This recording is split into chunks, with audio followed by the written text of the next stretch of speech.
इतिहासाची साथ वाईटावर मात, भविष्याची आस, सत्याचा ध्यास. पाहत रहा राजमुद्रा न्यूज लाईव्ह.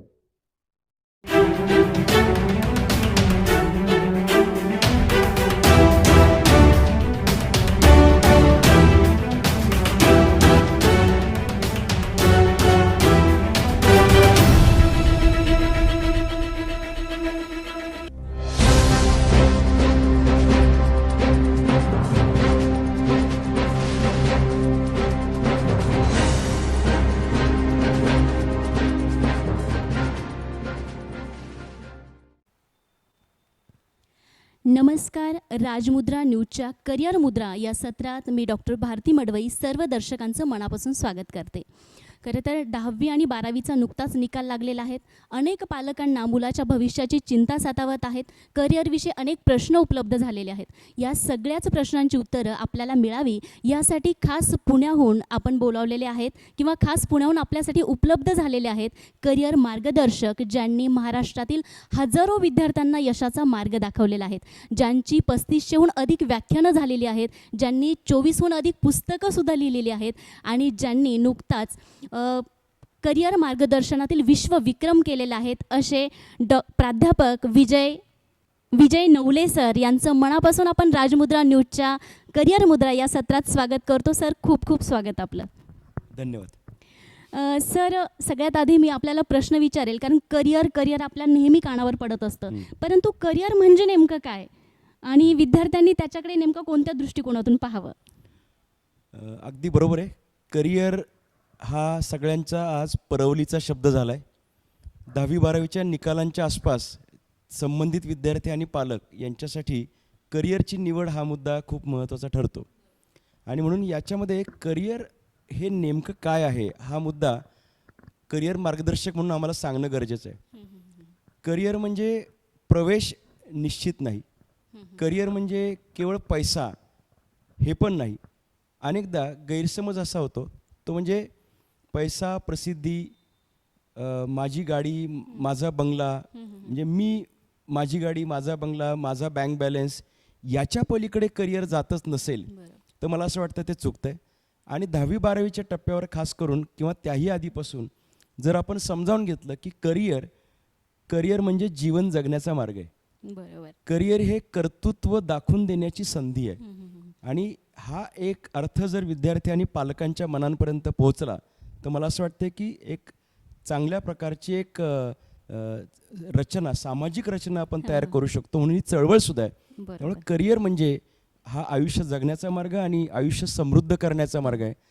केवळ प्रवेश घेणं म्हणजे करिअर नाही आहे. बरोबर सर. अगदी म्हणतात ना की करिअर म्हणजे 2 चाकी गाडी, 2-3 मजली माडी आणि बायकोची साडी इथपर्यंत मर्यादित नाही. नक्कीच सर. आता बघा, लहान मुलांना जर आपण विचारलं ना तर काय बनायचं, तर IAS, IPS अशा पद्धतीची त्यांची उत्तरं असतात आणि वयामानानं मग आवडीनिवडीनुसार म्हणा किंवा सामाजिक परिस्थिती बघता हे छंद बदलत जातात किंवा त्यांच्या कन्सेप्ट बदलत जातात आणि मग नंतर कधीकधी एक क्षेत्र निवडतो व्यक्ती आणि पुन्हा अस्ताव्यस्त होऊन पुन्हा दुसऱ्या क्षेत्राच्या मागे. मग अशा वेळेस नेमकं कोणत्या वयाच्या टप्प्यामध्ये करिअर निवडावं किंवा करिअर निवडताना वयाच्या कोणत्या टप्प्यात विद्यार्थी असावा किंवा मग नेमक्यात आपण कोणत्या बाबींचा, आपण जसं छंद म्हटलं किंवा आवड म्हटलं किंवा आर्थिक परिस्थिती, अशा कोणत्या बाबींचा विचार करायचा? मुळात करिअरची निवड ही त्रिसूत्रीच्या आधारे करावी. आवड, क्षमता आणि पात्रता ही त्रिसूत्री विद्यार्थ्यांनी, पालकांनी लक्षात ठेवावी.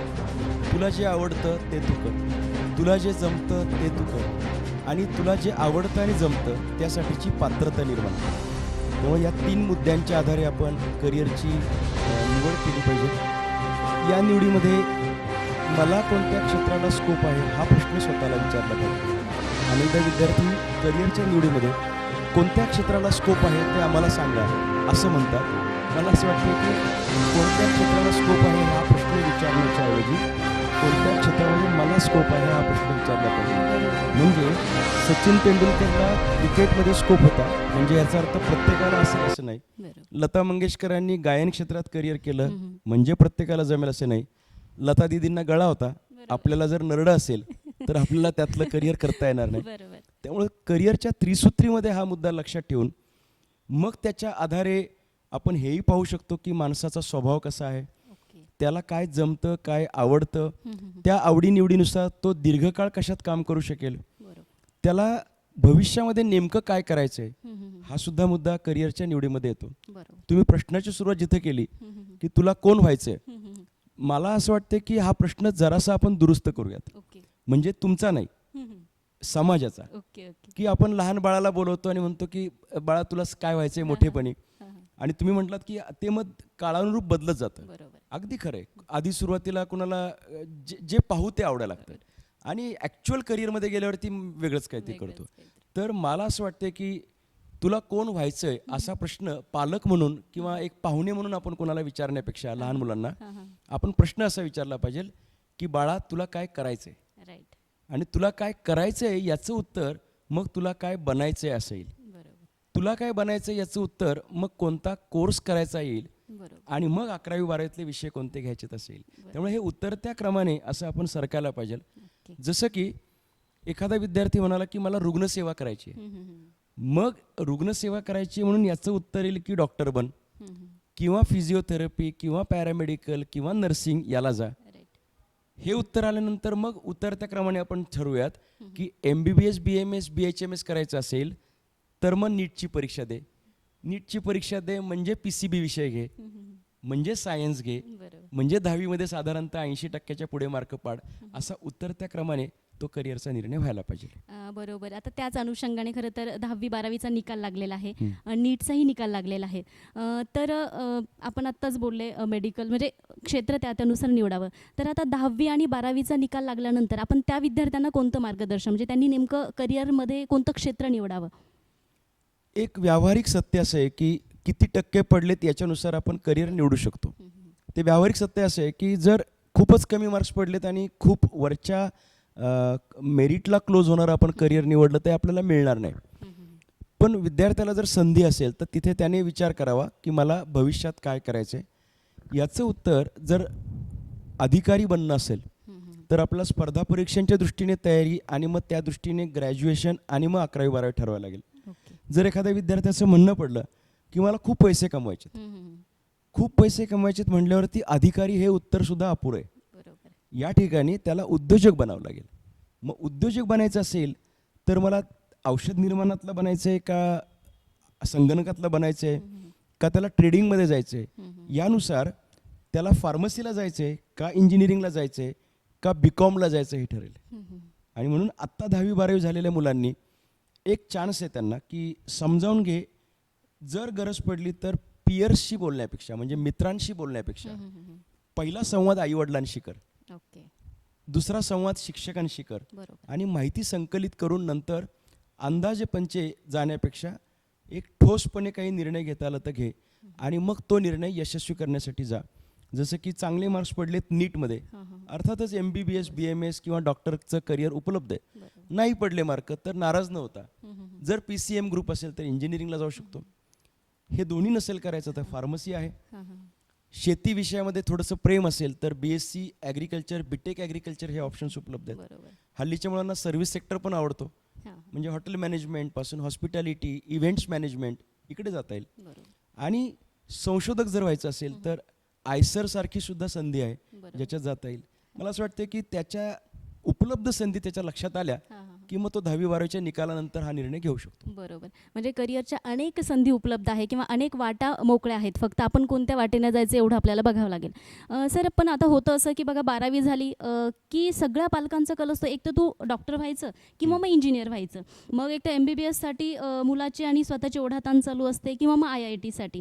आता नांदेड लातूरसारखे तर एज्युकेशनल हब झालेले आहेत की जिथे 8वीपासूनच मुलांच्या मागे डॉक्टर्स किंवा इंजिनियर या 2 ऑप्शन व्यतिरिक्त पाहिलं जात नाही. परंतु याच्या व्यतिरिक्त आपण आत्ताच बरेच पर्याय सुचवले, परंतु सध्याची ट्रेंडिंग करिअर आपण ज्याला म्हणतो ती कोणती आहेत? ट्रेंडिंग करिअर म्हणजे मी त्याला हॅशटॅग करिअर असं नाव दिलं आहे.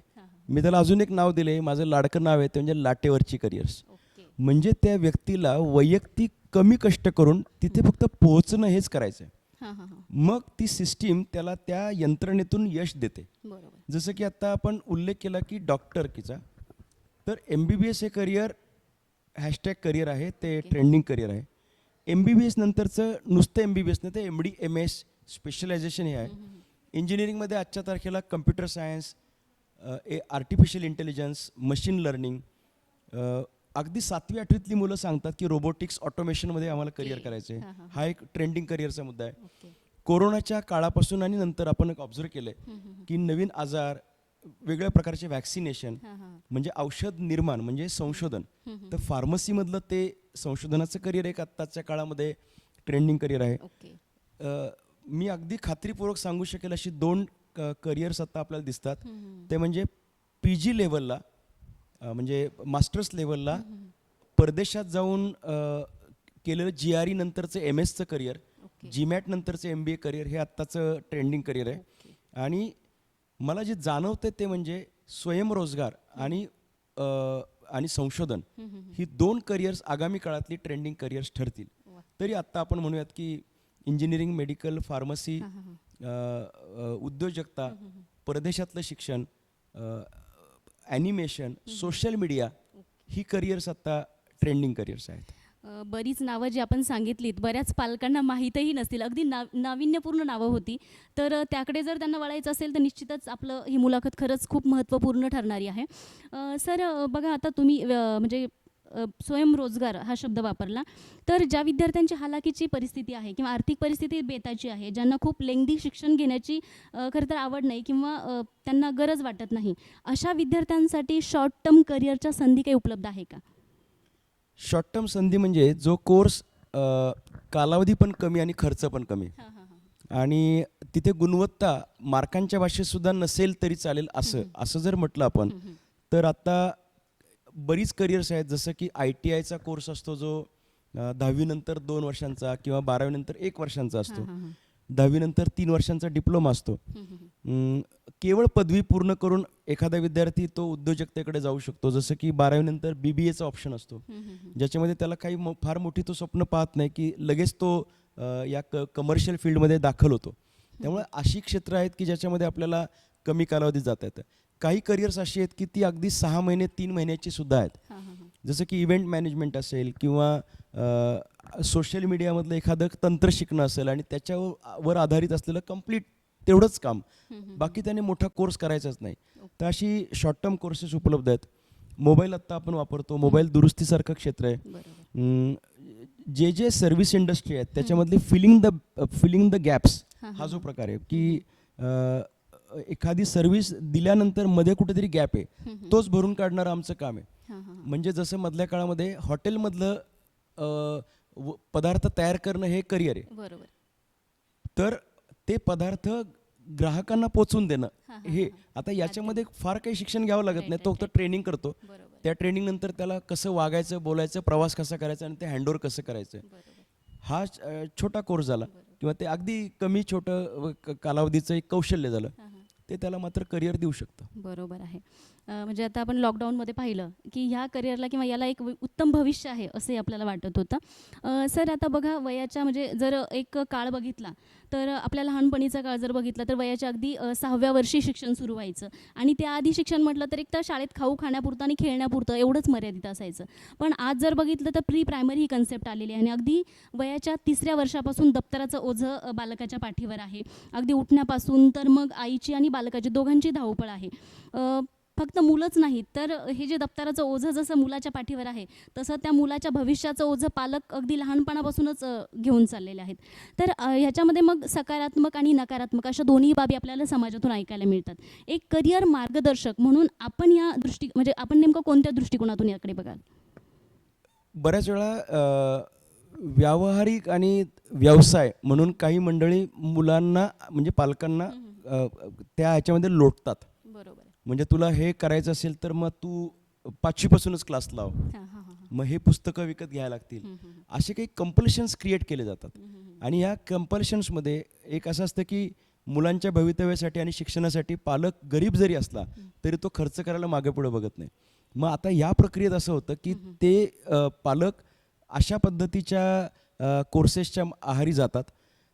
मला वाटतं ही नकारात्मक बाजू आहे की पालकांना असं कंपल्शन करणं की तुम्हाला हे करायचं नाही मग 8वीपासूनच केलं पाहिजे. ती नकारात्मकता जर बाजू सोडली तर मग सकारात्मकता बाजू पण त्याला आहे. जसं की तू क्लास लावू नकोस, तू बाकीची अन्य कुठल्याही गोष्टींसाठी एंगेजमेंट नको ठेवूस, पण एखाद्या व्यक्तीला जर लेजेंडरी करिअर करायचं असेल तर मी म्हणेल की त्याला वयाच्या लवकरात लवकर करिअर क्षेत्रात दाखल व्हावं लागेल. बरोबर. म्हणजे ज्याला क्रिकेटमध्ये करिअर करायचं आहे तो जर मुलगा 10वी नंतर जर म्हणाला की मला जायचं तर ते जमणार नाही. बरोबर. ज्याला गायन क्षेत्रात जायचं आहे त्याला ॲज अर्लिएस्ट ॲज पॉसिबल. म्हणून मी असं म्हणलं की लता मंगेशकरांच्या करिअरचा मी उल्लेख केला हां, हां. तर वयाच्या 3ऱ्या वर्षी त्यांनी गाणं चालू केलं आहे. बरोबर. म्हणजे वयाच्या 25व्या वर्षी त्यांचा वर्क एक्सपिरियन्स होता 22 वर्ष. क्या बात. हां, किशोर कुमारने पहिलं गाणं म्हटलं ऑफिशियल रेकॉर्ड्स जर आपण गुगलला चेक केलं तर वय वर्ष 16. ओके. पण मी जेव्हा खूप अधिक खोलातली माहिती काढली कारण किशोर कुमार हे वादातीत लेजेंडरी व्यक्तिमत्व आहे, अष्टपैलू आहे. हां, हां. तर हे कसं घडलं तर ते 10वी नंतर नाही घडलं. हं, हं, हं. मला उत्तर सापडलं की वयाच्या 8व्या वर्षी किशोर कुमारने बॉलिवूडचं पहिलं गाणं समूह गीतात म्हटलेलं आहे. म्हणजे ही उत्तरं सांगतात की तुम्ही लवकरात लवकर जर बालवयामध्ये, मी असं म्हणत नाही की बालवयामध्ये तुमचं बालपण हरवायचं आहे. बरोबर. हां, हां. एक मी उदाहरण सांगतो. हां, बरं. भारतीय संस्कृती आणि महाराष्ट्रीयन संस्कृतीमध्ये एक अत्यंत अवघड अशी कलाकृती जी सादर केली जाते ती कलाकृती आहे दोरीवरतून चालणं किंवा एका बांबूवरतून चालणं आणि याच्यामध्ये शरीराचा तोल सांभाळणं. ही कला ही कुणालाही जमू शकत नाही अशी कला एक विशिष्ट वर्ग हां, हां, हां. ती सादर करतात. बरोबर. तर आता मी तुम्हाला असं सांगेन की लहानपणापासूनचे संस्कार कसे उपयोगाला येतात. तर ते जे बाळूत्यावरती झोपलेलं जे बाळ असतं ना 3 महिन्याचं, हां, हां, हां. ते 3 महिन्याचं बाळ आपल्या वडिलांना त्या दोरीवरतून चालताना बघत असतं बरोबर. आणि ते डायनॅमिकली शिकत असतं की माझे वडील कसे चालत हां, असतील. हां, हां, हां. आणि म्हणून ते बाळ जेव्हा 8-10 वर्षाचं होतं तेव्हा ते स्वतः चालायला लागतं. ते जेनेटिकली नाहीये, बरोबर आहे. ते शिकतं. शिकतं. म्हणजे त्याला एक्सपोजर दिलं जातं. Right, right, right. आता आपण जर एक खूप मोठं उदाहरण पाहिलं, संपूर्ण जगाला ज्या व्यक्तीचं महानत्व, दैवत्व आणि त्याच्याही पलीकडे जाऊन मनुष्याचं असलेला एक अल्टिमेट असं जे व्यक्तिमत्व समोर आलं, हां, हां, हां. हजारो लाखो वर्ष ज्यांचं नाव सगळेजण सन्मानाने घेतील असे छत्रपती शिवाजी महाराज. हां, हां.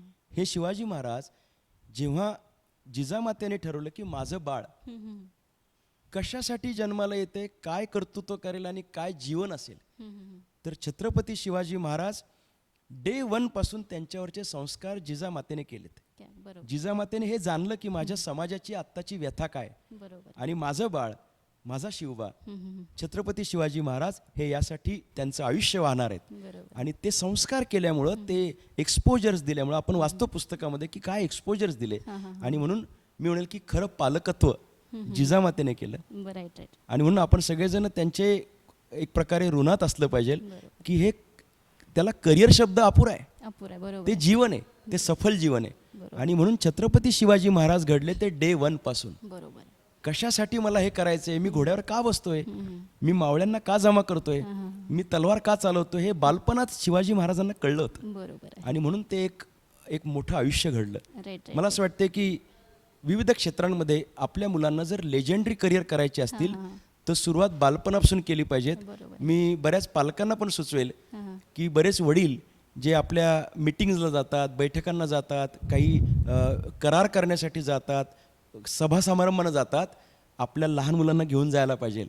बालकांना कळलं पाहिजे की माझे वडील कसे निर्णय घेतात, माणसं कशी बोलतात, माणसांना ओळखायचं कसं, ही सगळी कौशल्य मग जे कोणतं करिअर असेल त्या दृष्टीने आपण करू शकतो. मी खात्रीलायकपणे सांगतो, लहान बालकांवर जर आपण संस्कार केले, त्याला मी एक नाव दिले की give exposure and find inclination, find inclination and give exposure. क्या बात. जर माझं बाळ हे उत्तम गाणं म्हणत असेल असं वाटत असेल तर मी म्हणेल की त्याला उत्तम गाणी ऐकवा.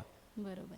ते गाणं ऐकता ऐकता म्हणायला लागेल आणि मग लक्षात येईल की एक लेजेंडरी करिअर तयार होतंय. त्यामुळे लहानपणापासून संस्कार मात्र केले पाहिजेत.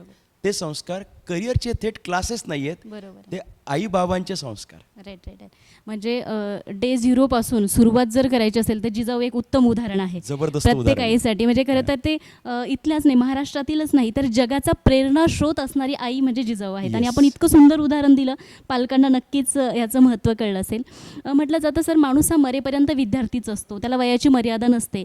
मग करिअरला वयाची मर्यादा असते का?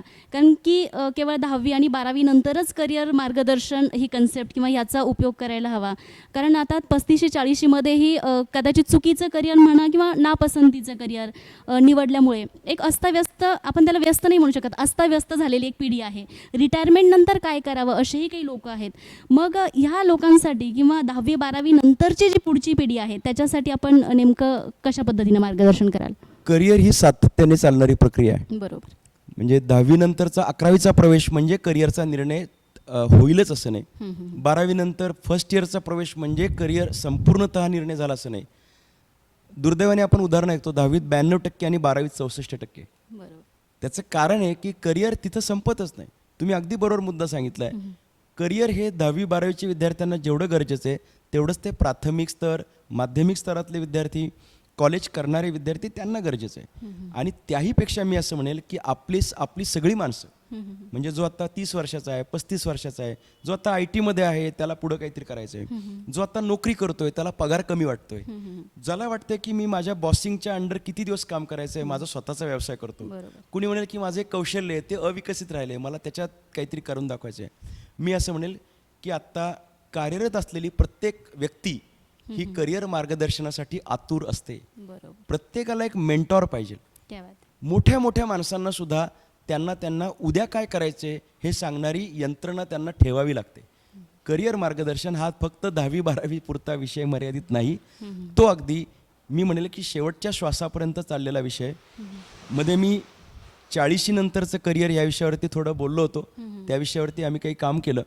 नंतर आमच्या लक्षात आलं की आत्ता रिटायरमेंटला आलेला 58 वर्षाचा माणूस तुम्ही विचार करा, प्रचंड अनुभव आणि समृद्धता, एकदम आपण त्याला बांध घालतो की आता उद्यापासून तू काम नाही करायचं.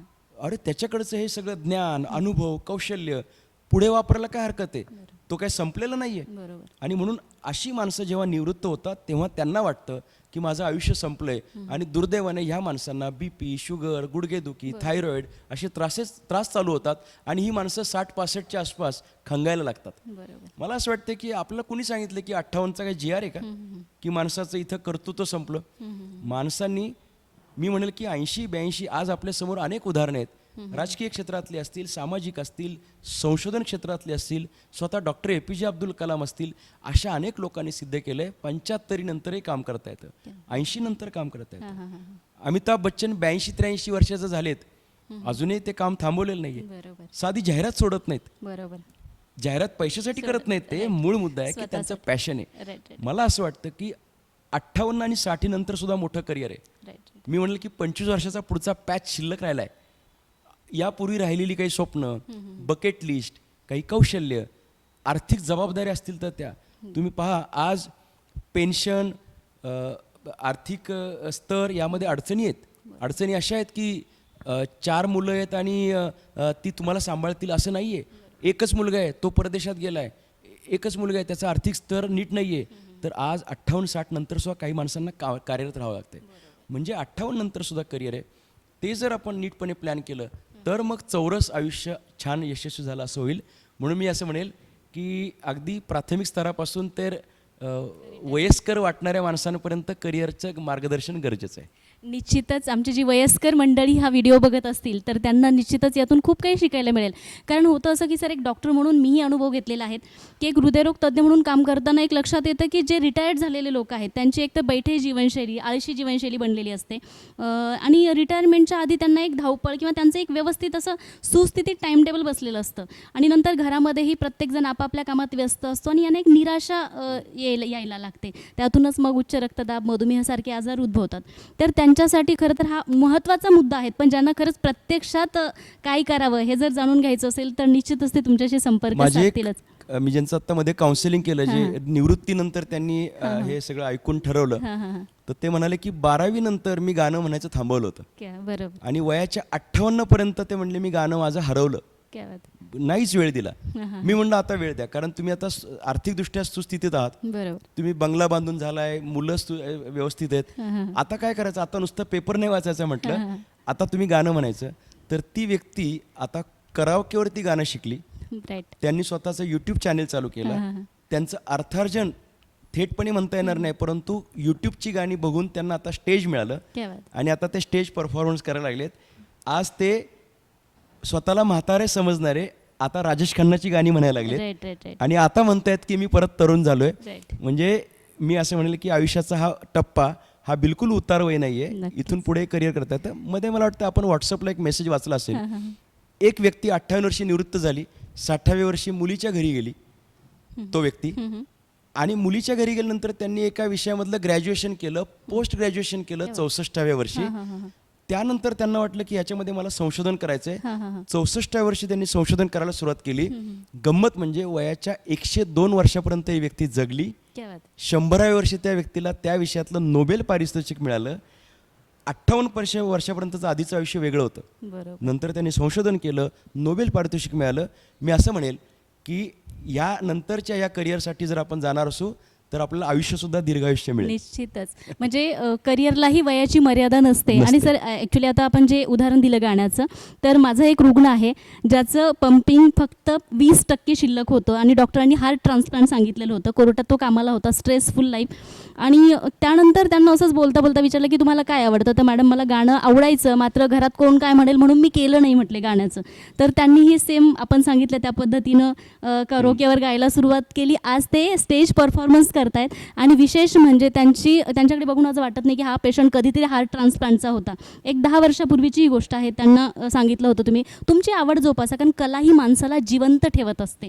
आणि म्हणजे जगण्याचे अनेक माध्यम असतात, पण जिवंत ठेवण्यासाठी ज्याच्यात कला आहे ती कला जिवंत ठेवत असते. तर आज त्यांचं पंपिंग 60% आहे आणि ते हॅपीली लाईफ जगत आहेत. मी तुमच्याही बाबतीत असं म्हणेल हां, हां. की डॉक्टर्स असतील, वकील असतील, उद्योजक असतील, यांना करिअरला वयाचं बंधन नाहीये. Right right. जोपर्यंत तुमचे सेन्सेस चालू आहेत आणि तुम्हाला तुमचं कार्य करता येईल तोपर्यंत तुम्ही तुमचा व्यवसाय करू शकणार आहेत, करिअर करू शकणार आहेत. बरोबर सर. बरेच करिअरचे 58ला थांबतील, हां हां. बरेच करिअरचे 58 नंतर चालू राहतात. त्यापैकी तुमचं सुद्धा एक आहे. निश्चितच सर. सर कोविड आधी जी मानसिकता होती विद्यार्थ्यांची, आज जर आपण विद्यार्थ्यांकडे बघितलं तर कोविडच्या आधी एक वेगवान विद्यार्थी म्हणजे जे धावतायत, अभ्यास करतायत अशा पद्धतीचे. पण पोस्ट कोविडमध्ये हा जो पॉज आला एक 2-3 वर्षाचा, त्यामध्ये अनेक विद्यार्थ्यांचा स्वभाव बदललेला दिसतोय. अचानकपणे ते ॲग्रेसिव्ह झालेले दिसत आहेत आणि थोडंसं अपयश आलं की ते अगदी टोकाची पाऊलसुद्धा उचलताना आपल्याला दिसत आहेत. तर मग अशा विद्यार्थ्यांना म्हणजे अपयश आलं म्हणजे करिअर थांबलं, अशा काहींच्या कन्सेप्ट झालेल्या आहेत. ते करिअर मार्गदर्शक म्हणून अशा विद्यार्थ्यांना किंवा पालकांना आपण नेमका काय सल्ला द्याल?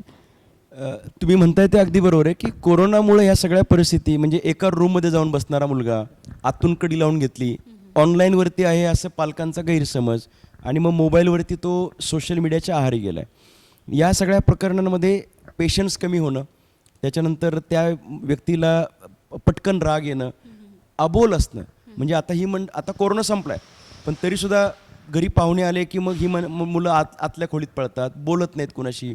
आता त्यांचे निकाल जे आत्ता लागलेत ना 10वी-12वीतल्या, त्यातल्या काहींचे हे पालक सांगतात की कोरोनामुळे झाले. मी म्हणेल की आता हे झालं ठीक आहे, इथून पुढे कोरोनाचं नाव न घेता आता आपण त्याच्यामध्ये करेक्शन्स करूयात ना. करेक्शन नंबर 1 ती म्हणजे ह्या मुलांनी आता पहिली गोष्ट लवकर उठायला सुरुवात केली पाहिजे, व्यायाम सुरुवात केला पाहिजे. मित्र जसे तुमचे क्लोज आहेत तसे आईवडील क्लोज असायला पाहिजेत. म्हणजे होणार आहे असं की तो संवाद चालू राहील. पालकांना मी सजेस्ट असं करेल की शहरांमध्ये ही समस्या आहे, ग्रामीण भागात नसेल. शहरांमध्ये रात्रीचं जेवणसुद्धा कुटुंब एकत्रितपणे करत नाही. केलं तर ते टी व्हीच्या रूममध्ये करतात. टी व्ही चालू असतो, मोबाईल चालू असतात, एक जण सोफ्यावरती बसतो, एक टेबलावर बसतो, एक खाली बसतो. मला आता आम्ही याची चळवळ चालू केली आहे, ते म्हणजे पूर्वीसारखं करूयात. जेवण हे किचन रूममध्ये व्हायला पाहिजे, टी व्ही बंद असला पाहिजे, मोबाईल हे हॉलमध्ये असले पाहिजेत, आणि गोलात बसून चर्चा करत करत आपण जेव्हा आता जेवण करू तेव्हा संस्कार पण होतील आणि इथून पुढे काय करायचं ह्याचे सगळे इन्स्ट्रक्शन देणं, गप्पा मारणं हे सगळं होईल. मी तुम्हाला हे पण सांगेल की भात घेताना किती लोकांना घ्यायचा राहिला आहे आणि मी किती घेतला पाहिजे हा सुद्धा संस्कार या एकत्रित जेवणामध्ये होतो. आणि म्हणून ही मुलं जी आता चिडलेली आहेत एकदम अचानक, ह्या सगळ्यांना कंट्रोलसाठी या काही गोष्टी करायच्या. आणि मी विद्यार्थ्यांना असं म्हणेल की जर तुमची काही आता अपयशी आली असतील, आता कोरोना बाजूला ठेवून पूर्णपणे इन्व्हॉल्व व्हा, मिक्स व्हा, व्यायामापासून सगळ्या गोष्टी, वाचनापर्यंत गोष्टी करा. मोबाईलचं थोडं लक्ष कमी करून आता पुन्हा पुस्तकांकडे वळा, सो दॅट आपण खऱ्या आयुष्यात जगू, व्हर्च्युअल वर्ल्डमधनं थोडं कमी येऊ आणि पुन्हा एकदा आपली गोल रिशेड्यूल करून पुढे चालत राहू. अपयश जर आलेलं असं वाटत असेल तर आपण जसं एखाद्या ठिकाणी जाण्यासाठीचा मार्ग चुकला तर पुढनं परत एक फाटा असतो. त्या पुढच्या फाट्यावरती आपल्याला ते कॅच करता येतं. अशी अनेक करिअरचे ऑप्शन्स उपलब्ध असतात. ओके बरं. खरं तर सर अतिशय महत्त्वाचा मुद्दा आपण खरं तर हा कुटुंबासाठी किंवा पालकांसाठी खूप महत्त्वाचा मुद्दा आहे आणि याची अंमलबजावणी केली तर निश्चितच पालकांनासुद्धा यश मिळेल. सर आपण प्राध्यापक होतात, एक सुस्थितीत चांगली नोकरी, छान पगार हे सगळं होतं. हे सगळं असताना आपण लेखक नंतर करिअर मार्गदर्शक म्हणून पूर्णवेळ ही चळवळ चालू केलेली आहेत आणि ही चळवळीतून अनेक जण प्रेरित होतात. आज जी मुलाखत आपण इतक्या छान पद्धतीनं देत आहात, इतक्या छान पद्धतीनं मार्गदर्शन करत आहात, तर यातूनही अनेक जण मोटिवेट होतील. अनेक जणांना वाटेल की आपणही सरांसारखं बोलावं, आपणही छान काहीतरी लिहायला घ्यावं. तर अशा लोकांना किंवा अशा तरुणांना म्हणा किंवा रिटायर्ड झालेल्या लोकांना सुद्धा तर याकडे एक व्यवसाय किंवा करिअर म्हणून पाहता येईल का? वक्ता म्हणा किंवा करिअर मार्गदर्शक म्हणून म्हणा, किंवा यांना एक करिअरच्या संधी काही उपलब्ध होतील का? अगदी बरोबर आहे. आता तुम्ही म्हणालात की सुस्थितीतली नोकरी सोडणं. मी असं म्हणलं की आपणच लोकांना सांगतोय की आवडीच्या क्षेत्रात करिअर करा. बरोबर. माझं ते क्षेत्रसुद्धा आवडीचंच होतं. पण मला वर्गामध्ये शिकवायला जेवढं आवडतं तेवढंच प्रवास करून अन्य विद्यार्थ्यांना शिकवायला आवडतं. प्राचार्य शिवाजीराव भोसले असे म्हणाले होते, जे माझे या क्षेत्रातले एक प्रकारे आधार गुरु किंवा ते विद्यापीठ होतं वक्तृत्वातलं. ते म्हणाले होते की शिक्षकाला लोकशिक्षक बनावं लागेल. आणि मी जेव्हा पाहतो की सेल्फी करिअर चालू झाली, म्हणजे सेल्फिश म्हणजे मी, माझी गाडी, माझा बंगला, याच्यातून कुटुंब व्यवस्था डिस्टर्ब व्हायला लागलेत असं मी जेव्हा शहरांमध्ये पाहतोय तेव्हा मला असं वाटलं की करिअरचा नेमका अर्थ सांगितला पाहिजे. त्यामुळे मी वर्गामध्ये थर्मोडायनॅमिक जेव्हा शिकवत राहील तेव्हा मला असं वाटलं की कदाचित ते कुणी पण अन्य व्यक्ती शिकवेल. मला आता महाराष्ट्राच्या गावागावांमध्ये जावं लागेल, मला डोंगरापलीकडच्या गावात जावं लागेल, जिथे माझी लाल एसटी पोचत नाही तिथे मला जावं लागेल. असं जेव्हा मला जाणवलं मग माझ्या लक्षात आलं की मला रोज रजा पण कोणी देणार नाही. म्हणजे मला नोकरी करायला तर खूप आवडतं, शिक्षक म्हणून नोकरी तर हा माझा श्वास आहे. पण मला जर फिरायचं असेल तर मग आता नोकरी करता येणार नाही हे पण सत्य होतं. आणि म्हणून मी दरम्यानच्या काळात छंद म्हणून जोपासलेला हा एक कर्तृत्वाचा मार्ग, करिअरचा मार्ग आता मग मी पूर्णवेळ केला. मग पूर्णवेळ करताना मला आनंद मिळतो. मी जे मुलांना सांगतो की आवडीचं आणि क्षमतांचं करिअर निवडा. आज मी अनेक लोकांना भेटतो, अनेक ठिकाणी जातो, तो आनंद मिळतो. टाळ्या, त्याच्यानंतर प्रतिसाद, विद्यार्थ्यांच्या डोळ्यातलं पाणी, पालकांच्या रिॲक्शन्स. 10 वर्षापूर्वीचा विद्यार्थी सांगतो की तुमचं व्याख्यान ऐकलं म्हणून आज मला अमुक अमुक चांगलं. मी म्हणतो की हे तुझ्यामुळे झालं, आमच्यामुळे काही नाही. मोटिवेशनल स्पीकर हा फक्त बोलतो, परंतु तरीसुद्धा मिळणारा जनतेचा प्रतिसाद. मी असं म्हणतो की पैसा, प्रसिद्धी, प्रतिष्ठा, सन्मान, कामातलं समाधान, चिरकाल टिकणारं नाव, या करिअरचे आउटपुट्स आहेत. यातल्या बऱ्याचशांना स्पर्श होत असेल तर मग मला हे करिअर, माझं करिअर मार्गदर्शनातलं करिअर मला आवडतं, म्हणून मी आता हे काम करतोय. आज मी नांदेडला आहे, उद्या अकोला, परवा अमरावती, त्याच्या पुढच्या दिवशी वर्धा, मग नागपूर, मग सांगली. मग मी असं म्हणेल की मग मीच का फिरतोय? याचा अर्थ मी फिरतोय, एकटा फिरतोय असं नाही, अनेक जण काम करतात. पण याचा अर्थ हा पण होतो की वक्ता दश सहस्रेषु या नियमाखाली अनेक मंडळी तयार नाही आहेत. आज राज्यातल्या अनेक शाळांमध्ये, हजारो शाळा आहेत, हजारो शाळांमध्ये मार्गदर्शन करण्यासाठी लोक हवेत. मला हे पण मग कळतं की आपण किती दिवस हे पळू शकतो. म्हणून तुम्ही जे म्हटलात की याच्यातून प्रेरणा घेऊन जर कुणी याच्यात पुढे आलं तर निश्चितपणे गरज आहे. मी असं म्हणेल की ही चळवळच व्हायला पाहिजे. करिअर म्हणजे पैसा नाही, करिअर म्हणजे कर्तृत्व आहे, हे सांगणारी माणसं पुढे आली पाहिजेत. करिअरसाठी मी माझा देश सोडला आणि माझे आईवडील आता घरी व्याकुळ अवस्थेत आहेत, अशी जर चित्र पुणे मुंबईमध्ये अनेक घरांमध्ये दिसली तर मी दुःखी होतो. म्हणून मला असं वाटतं की हे सांगणारी अनेक माणसं तयार व्हायला पाहिजेत की मित्रा काय कर. 10वीतल्या मुलाला जेव्हा आपण सांगतो की फक्त पैसा, तेव्हा मग चुकतंय.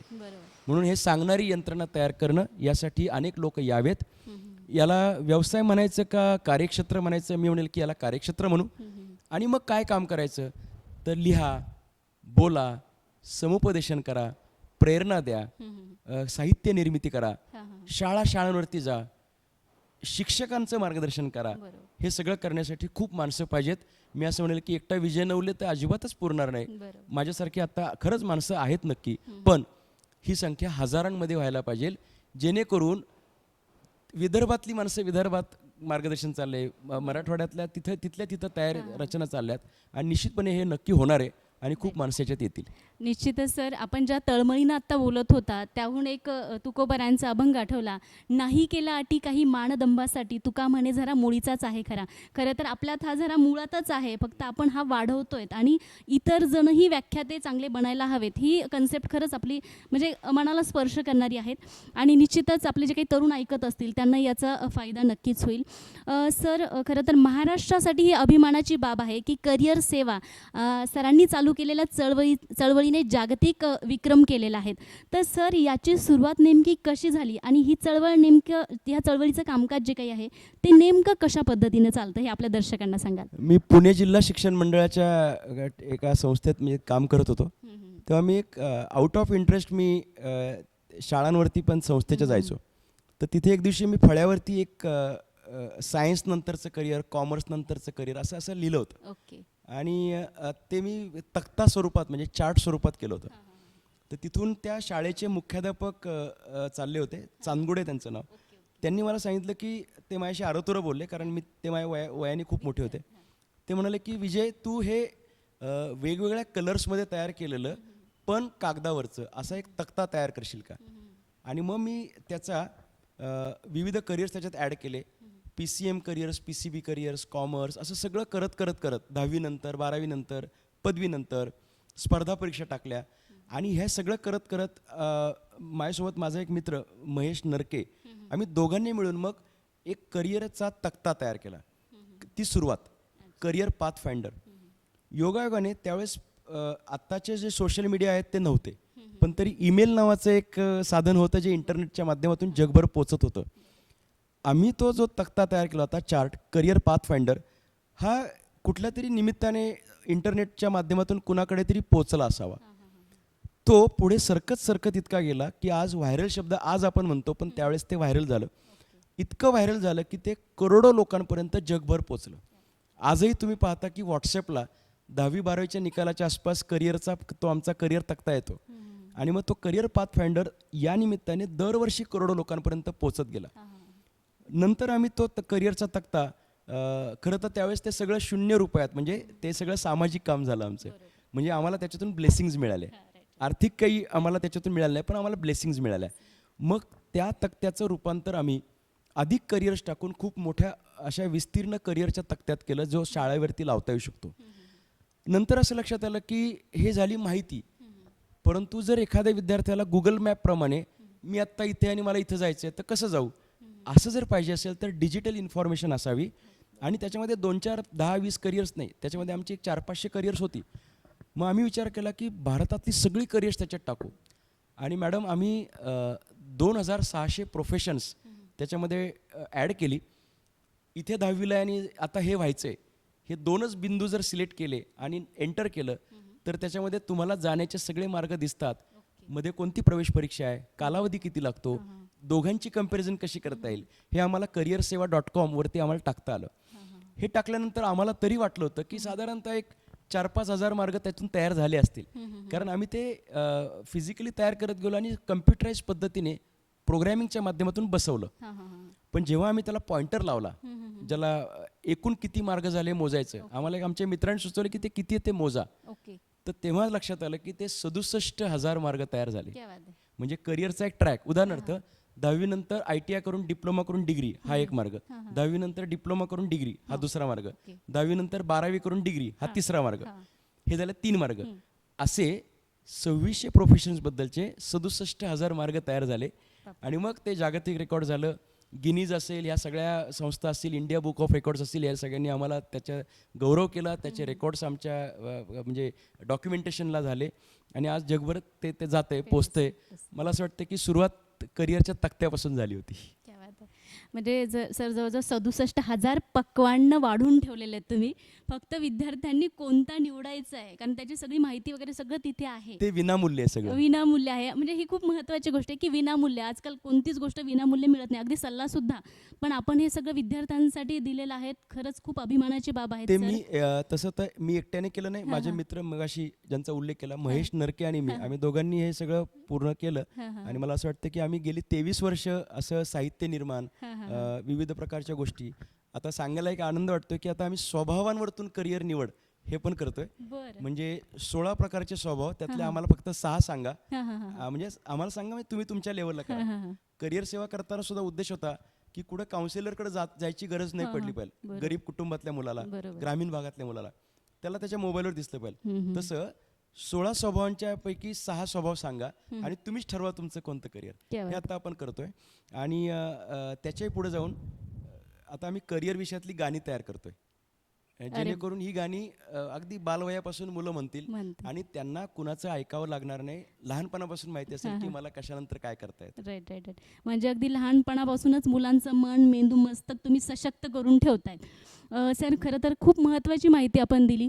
अनेक तरुण आहेत, अनेक मध्यम वयाचे लोक आहेत, अनेक विद्यार्थी आहेत की ज्यांच्याकडे कुठलं तरी करिअर निवडलं आहे, मात्र गोल नाही आहे. गोल नसल्यामुळे ते स्वतःभोवती गोल गोल फिरत आहेत. अशांना ही मुलाखत खरंच खूप महत्त्वपूर्ण आहेत आणि यातून त्यांना एक गोल किंवा एक टार्गेट मिळेल आणि आपलं सरांचं मार्गदर्शन करिअर सेवाच्या माध्यमातून चालू तर आहेच. सर, खूप महत्त्वाची माहिती दिली. आपले करिअर मुद्रा या सत्रात आपण राजमुद्रा न्यूजच्या या सत्रात आपण वेळ दिला. आपले मनापासून खूप खूप धन्यवाद सर. सर्व दर्शकांच्या मार्फत आणि मी राजमुद्रातर्फे आपले पुन्हा एकदा मनापासून धन्यवाद करते. मी पण आपला आभारी आहे. फक्त माझी 2 स्वप्न मी सांगतो आणि मग थांबतो. नक्की नक्की सर. स्वप्न नंबर 1 आहे, मी व्याख्यानं का देतो आणि मार्गदर्शन का करतो. स्वप्न नंबर 1, आपल्याला जगातील सगळ्यात जास्त समाधानी आणि आनंदी लोकांचा देश भारत बनवायचा आहे. क्या बात आहे सर. म्हणून आवडीच्या क्षेत्रात जा आणि जे करताय त्यात आवड निर्माण करा. Right right right. असं व्हायला पाहिजे की 10-20 वर्षानंतर जर जगाचा सर्वे केला तर भारत हा सगळ्यात जास्त समाधानी लोकांचा देश असेल. नंबर 1. नंबर 2, 1 अमेरिकन डॉलर बरोबर 82 भारतीय रुपये. माझ्या दृष्टीने हे काही चांगलं चित्र नाही आहे. मला असं वाटतं की हा भारत छत्रपती शिवाजी महाराजांचा आहे.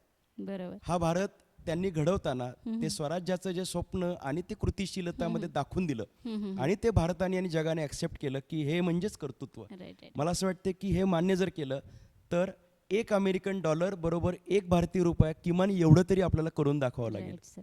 क्या बात आहे. तरच मग महाराजांनी जे सुरुवात केली, भगतसिंगांनी तरुण वयामध्ये फाशीवरती जाऊ गेले, त्याचं कारण त्यांना देशासाठी काहीतरी करायचं होतं. बरोबर. मला वाटतं की जगातील सगळ्यात जास्त तरुणांचा देश आज भारत आहे. राईट. या 25 वर्षामध्ये सगळ्यांनी मनापासून काम केलं, क्रिएटिव्हली काम केलं आणि वेळ व्हायला घालवला नाही, तर 25 वर्षामध्ये हे स्वप्न पूर्ण होऊ शकतं. Right right. 1 अमेरिकन डॉलर बरोबर 1 भारतीय रुपया व्हावा, यासाठी मी आज गावोगावी फिरतोय, लोकांशी बोलतोय आणि मला असं वाटतं की हे 100% होणार आहे. फक्त नक्कीच. आपल्याला अवघड आहे, पण आपल्याला काळजीपूर्वक जावं लागेल. राईट. हे एकदा जर केलं आपण तर खऱ्या अर्थाने भारत सुजलाम सुफलाम असं राष्ट्र होईल. क्या बात आहे. सर, इतकं सुंदर स्वप्न जर मी म्हणते की देशातील प्रत्येक राज्यातील प्रत्येक जिल्ह्यातील एका व्यक्तीने जरी पाहिलं तर मला नाही वाटत की देशाला म्हणजे सर्वोच्च स्थानी नेण्यापासून कोणी रोखू शकेल. खूप सुंदर स्वप्न आहे सर. अगदीच आपलं मार्गदर्शन 11वी-12वी नंतरच्या विद्यार्थ्यांना, पालकांना तर झालंच, पण मध्यम वर्ग जो काही आहे किंवा तरुण वर्ग जो काही आहे की जो 30-35 किंवा 40 नंतर स्वतःभोवती गोल गोल फिरतोय, कुठलंच गोल किंवा उद्देश नसल्या कारणानं त्यांच्यासाठी सुद्धा ही मुलाखत अतिशय महत्त्वपूर्ण होती. आपण करिअर मुद्रा या राजमुद्रा न्यूजच्या सेशनमध्ये किंवा सत्रामध्ये वेळ दिला. प्राध्यापक विजय नवले सर, आपले राजमुद्रा आणि सर्व दर्शकांच्या मार्फत आपले पुन्हा एकदा मनापासून खूप खूप धन्यवाद व्यक्त करते. धन्यवाद सर. थँक्यू. तर दर्शकांनो, करिअर मुद्राच्या या सत्रात आज आपण इथेच थांबूया. पुन्हा भेटूया नवीन व्यक्तिमत्वासोबत नवीन सत्रामध्ये. धन्यवाद. मनोरंजनाचं प्रबोधन, करमणुकीचं उद्बोधन, बातमी अचूक, माहिती बिनचूक. पाहत रहा राजमुद्रा न्यूज लाईव्ह.